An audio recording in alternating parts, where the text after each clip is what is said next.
ഇദ്ദേഹം നോക്കി colour mix ചെയ്തിട്ട് ആ പെയിൻ്റാണ്, ആ പലതരം പെയിൻറ്റ് മിക്സ് ചെയ്തിട്ട് ആ പർപ്പിൾ കളർ ഉണ്ടാക്കാനുള്ള ശ്രമത്തിലാണ്. ഇപ്പോഴാണെങ്കിൽ കമ്പ്യൂട്ടറൈസ്ഡ് കളർ മിക്സിങ് മെഷീനൊക്കെ ഉണ്ട്.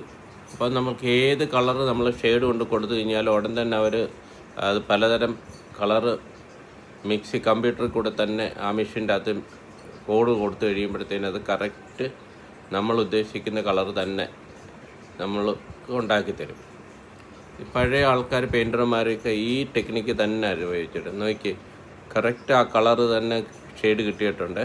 ഇനി അതിൻ്റെ അകത്ത് ഇപ്പോൾ ഇത് ഒരു ടിന്നിലോട്ടാക്കിയിട്ട് അത് നമുക്ക് എളുപ്പം എടുത്തിട്ട് സ്പ്രേ ചെയ്യാവുന്ന പരുവത്തിലേക്ക് ഇനിയിപ്പോൾ ആകും. കണ്ടോ, ഇനിയിപ്പോൾ അത് സ്പ്രേ ചെയ്ത് കറക്റ്റായിട്ട് നല്ല പെർഫെക്റ്റായിട്ട് പറ്റും. നോക്കിയേ, സംഗതി സൂപ്പറല്ലേ?